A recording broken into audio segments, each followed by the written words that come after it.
Ada artikel menarik yang saya pernah baca. Tadi demen nih baca-baca. Ini berhubungan dengan apa ya, dunia yang berbeda. Iya. Karena saya sendiri penasaran dengan hal ini. Gitu. Silakan baca dulu headline-nya apa, Des? Mayat ini teriak di dalam kubur. Waduh. Ceng-ceng gitu. Oke, nggak apa-apa. Seorang wanita yang sudah dinyatakan meninggal oleh dokter tiba-tiba hidup kembali. Setelah 1 jam penguburan, suara teriakan histeris minta tolong dan menggedor-gedor peti mati terdengar dari dalam kuburan. Karena penasaran, akhirnya kuburan tersebut kembali dibongkar dan ternyata wanita yang dirahasiakan namanya sudah... Hey!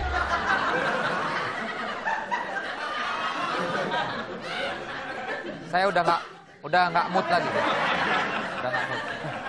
Jadi karena penasaran ya, akhirnya kuburannya dibongkar dan ternyata wanita yang dirahasiakan namanya sudah meninggal dunia sebelum dikeluarkan. Kasus ini masih ditangani oleh polisi setempat. Serem ya? Ya, jadi ini sebenarnya apakah dia ini belum meninggal tapi orang-orang udah nganggapnya meninggal? Ya. Siapa gitu yang menyatakan dia udah meninggal sehingga harus dikubur atau yang namanya mati suri? Nah, sekarang ini kita akan hadirkan seorang bintang tamu yang juga pernah mengalami namanya mati suri. Ya. Ini adalah Jeng Ana. Ini dia. Mati suri di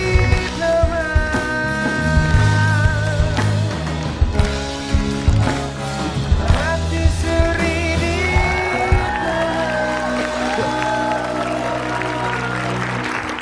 Jeng Ana. Jeng Ana. Ya, Ini sebenarnya bahasan yang sebenarnya saya nggak mau bahas, tapi kita bahas jangan serem-serem lah ya. Ini Jeng Ana berapa tahun lalu pernah mati suri atau berapa waktu lalu?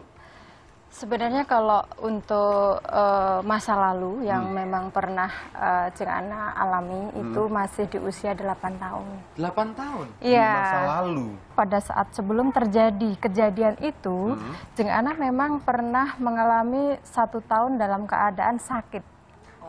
Di umur 8 tahun itu? Iya. Diagnosa oleh dokter sakit apa, Jeng Ana? Sebenarnya kalau di diagnosa dokter itu mengalami suatu penyakit tipes. Ya. Tipes, tapi setahun tuh ya? Setahun berturut-turut keluar masuk rumah sakit sampai di opnam, pernah juga masuk di ICU segala macam. Tidak ditemukan titik penyakit. Walaupun dokter menyatakan ini bermasalah dengan tipes, tapi hasil semuanya itu baik-baik saja. Sampai akhirnya terjadilah namanya mati Meninggal. suri. Meninggal. Udah dinyatakan meninggal? Yang menceritakan mati suri ini semuanya dari orang tua kami, juga kakek kami sendiri. Kenapa terjadi mati suri itu tepatnya di malam Jumat. Sampai dikafanin ya?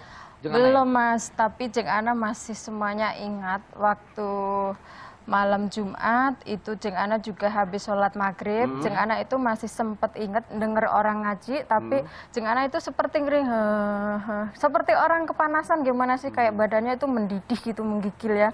Tapi suatu saat Jeng Ana itu terus seperti mungkin lelap tidur atau bagaimana, tapi Jeng Ana tidak tahu kalau Jeng Ana itu sudah meninggal suri. Itu tepatnya jam 7 malam. Nah, Oke, itu udah dinyatakan meninggal lah ya, soal keluarga udah dinyatakan meninggal, berarti hari Jumat paginya, habis sholat Jumat pasti disolatin dulu. Sebenarnya rencananya kan harus seperti itu Mas. Tapi Jeng Ana seperti orang mimpi, karena Jeng Ana juga tidak tahu kalau Jeng Ana saat itu mati suri. Jadi Jeng Ana itu seperti mimpi, jalan di suatu tempat. Ini masuk dimensi lain lagi berarti ya? Masuk di suatu tempat, lah itulah Jeng Ana posisinya berdiri di tengah-tengah, seperti kanan Jeng Ana itu seperti ada laut, pohon rindang, di bawah pohon rindang itu seperti ada rumah, tapi rumah seperti rumah kerajaan. Ada perempuan cantik yang jalan. Yang Ana melihatnya secara nyata, real? Secara nyata sampai saat ini Jeng Ana masih ingat semua itu sampai detail-detailnya. Juga Jeng Ana seperti orang tengok kanan, tengok kiri, tapi Jeng Ana melihat seperti yang sebelah kanan itu ada sesuatu seperti kayak panas rindang, tidak ada pohon, tidak apa, itu seperti keadaannya panas. Dan setelah itu Jeng Ana berdiri lama, datanglah seorang kakek-kakek tua yang berjubah putih, jenggotnya panjang, dia pakai tongkat, dia memberikan sebuah air putih yang tempatnya itu di gelas. Gelasnya gelas air tanah. gelas tanah. Oh, gelas tanah. Tapi Jeng Ana masih ingat bilangnya bahasa Jawa. Oh, ngomong bahasa Jawa. Ngomongnya gimana ngomong dulu? bahasa Jawa. Nduk, iki ombe nono, iki tombomu songko mbah. Nah, ini Gitu. minumlah, ini obat buat kamu dari Mbah gitu Iya, ya. begitu Jeng Ana minum ya. Nah, itulah Jeng Ana posisinya seperti orang loket-loket kayak orang bangun tidur. Loket-loket ya. Beli tiket. Bukan. Kalau orang bangun tidur kan Ngulet. Oh, ngulet. ngolet-ngolet. Tapi Jeng Ana masih kayak orang orang nggak sadar, masih kayak di alam yang Amang-amang tidak lah, sadar iya, gitu. iya. Nah, Di begitu awang-awang. ini. Tapi sorry, jangan. Kak Desta penasaran nih. Kak Desta. Gimana Kak Desta? Panggil nama dong, ya kan? Kak Desta penasaran. Waktu itu keluarga ceritanya kayak gimana? Waktu cuma tidur aja gitu? Jadi Tapi kalau Mas Vincent boleh tanya gitu. Nggak, jadi Boleh. waktu itu tidur aja, kata keluarga. tidur, Jeng Ana juga ingat, bahkan kain saat ini pun masih ada yang buat Disimpen? tutup selimut, disimpan sama orang tua. Kain buat nutupnya gitu ya, yang kayak Iya. udah meninggal. Innalillahi gitu udah itu. Jadi posisinya Jeng Ana ini keadaan Jeng Ana mengatakan bahwa Jeng Ana tidur. Oke, tapi Karena menurut mereka menurut meninggal. mereka orang tua, keluarga, kakek Jeng Ana, ibu Jeng Ana juga mengatakan bahwa saya sudah tidak ada. Akhirnya bangun lagi pukul hari Jumat berarti atau malam Jumat itu? Malam Jumat pukul 10 malam. Hanya 3 jam berarti 3 ya? jam. 3 jam. Oke. Nah itu tadi itu. Setelah itu katanya penyakit Jeng Ana berangsur-angsur pulih ya. Berangsur-angsur pulih hingga akhirnya Jeng Ana menjalankan lagi bagaimana Jeng Ana kan waktu 1 tahun kan tidak ikut sekolah. Tapi kan itu ini yang dialami oleh Jeng Ana langsung. Tapi sebenarnya kalau dari sisi medis yang atau sisi ini apa sih sebenarnya mati suri itu? Nah, kita undang ahlinya dong. Iya, ya kan? silakan, Desta. Mungkin Jeng Ana, biar Kak Desta dan juga Mas Vincent tahu, kita langsung panggilkan ini dia. Dr. Reza Kartika Sari.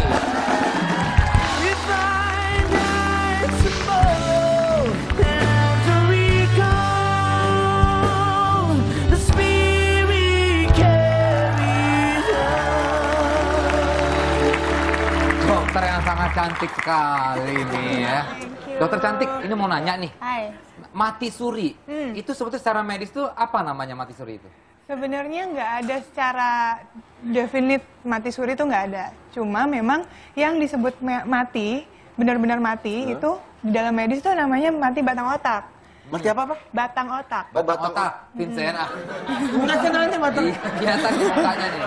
Ya. Mati batang otak. Nah, batang otak itu memang mati yang benar-benar sudah tidak ada kemungkinan untuk kembali hidup lagi.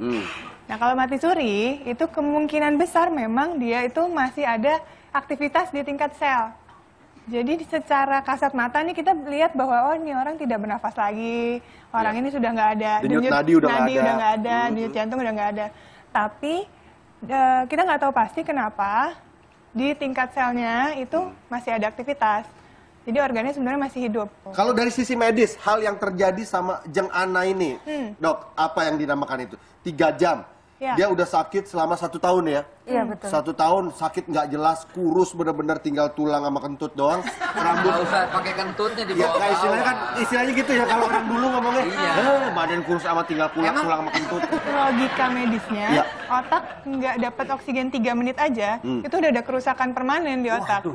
Dan nggak bisa kembali, logikanya gitu. Logikanya begitu ya. Tapi kita nggak tahu pasti sebenarnya apa yang terjadi di dalamnya. Karena yang menyatakan meninggal juga tadi kita bisa lihat keluarga. Bukan dari dokternya. Biasanya sih begitu. Biasanya kalau dari pengalaman orang-orang yang biasanya ada di daerah, mungkin tidak ada dokter di sana yang memastikan secara pasti gitu. Ini ada info dari Detektif Nata, info mengenai mati suri dalam dan luar negeri. Silakan Detektif Nata. Saya ada beberapa kasus yang sudah saya cimilidikiti ya. Ya, selidiki. Kasus-kasus ini berkaitan erat dengan kejadian-kejadian mati suri baik di dalam maupun di luar negeri. Ini saya sendiri yang menanganinya. Kebetulan saya akan memberikan beberapa rangkaian yang akan saya katakan sekarang juga. Yang pertama adalah ada seorang nenek yang berusia 95 tahun, bangkit dari kematian dan dia menyiapkan makan siang. Li Zuifeng, seorang nenek yang hidup kembali setelah dinyatakan meninggal karena menderita cedera di kepalanya. Zuifeng mengaku telah keluar dari peti matinya 6 hari setelah ia dinyatakan meninggal dan mengatakan kalau ia sudah lama tidur dan merasa sangat lapar. Berikutnya kasus yang sudah saya celimikiti juga.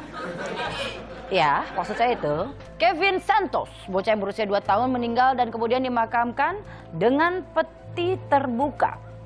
Seluruh keluarga menghadiri proses pemakaman tersebut. Dan secara tiba-tiba bocah tersebut bangun dari peti matinya dan mengatakan kalau dia haus dan minta minum. Setelah dia bangkit dan minta minum, tak lama kemudian ia merebahkan diri kembali dan pergi untuk selamanya.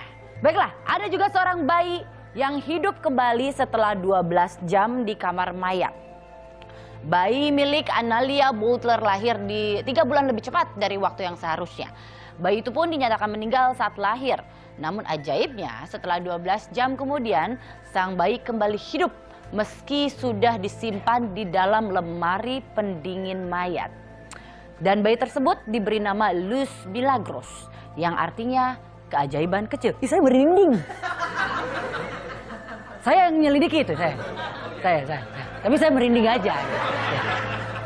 Berikutnya di dalam negeri nih. Mungkin selain Jeng Ana ada juga yang mengalami kejadian mati suri. Anda kenal Citra Prima? Dia pernah diundang ke Tonight Show juga beberapa kali. Citra Prima ternyata pernah mati suri 2 kali dan peka dengan dimensi lain. Citra Prima mengungkapkan pernah mati suri 2 kali. Yang pertama pada saat dia usia 9 tahun, di mana ahli metafisikan ini merasakan 24 jam tidak bernadi dan semua badan terasa dingin. Jadi dinyatakan dia sudah meninggal. Tapi ternyata dia bangkit kembali. Dan yang kedua pada usia dia 11 tahun. Akibat dari mati suri tersebut, yang pernah dia alami, akhirnya Citra Prima ini memiliki kelebihan yang tidak semua orang punya. Nah, itulah beberapa informasi dari hasil penyelidikan saya. Saya Detektif Dinata, saya kembalikan lagi kepada Bapak Vincent dan Pak Purnomo. Terima kasih Detektif Dinata. Dok, mungkin ya tadi kan sebelum ini kita juga banyak ada beberapa baca artikel seperti ada yang udah dikubur, teriak-teriak minta tolong lah dalam petinya, begitu di ini beneran ternyata udah meninggal.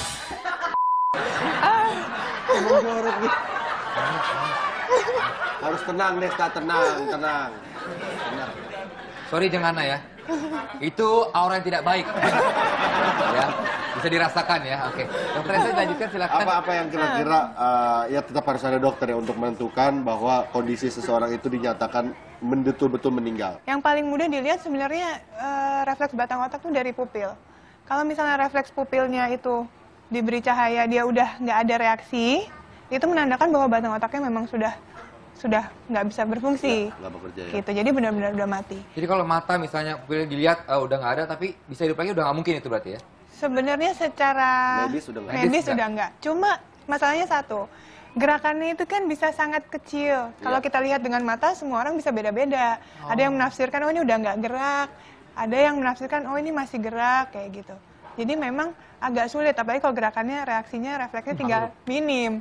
Jadi benar-benar harus diperiksa sebenarnya paling tepat ya dengan tadi, rekam listrik itu tadi. Rekam otak tadi. Oke, kalau gitu terima kasih banget. Dokter Raisa, terima kasih Erisa. Ya, semoga obrolan kita tadi, apa yang kita berikan informasinya, apa yang kita perbincangkan, itu bisa mendapatkan sesuatu penonton yang menonton di rumah. Amin. Ya, jangan lupa saksikan terus Tonight Show Senin sampai Jumat Ya, itu dia, Senin sampai Jumat jam 10:30 malam. Ya, kritik dan saran silakan aja ke @tonightshow_net. Dan kalau mau nonton studio langsung aja juga hubungi nomor ini ya. Selamat malam, terima kasih.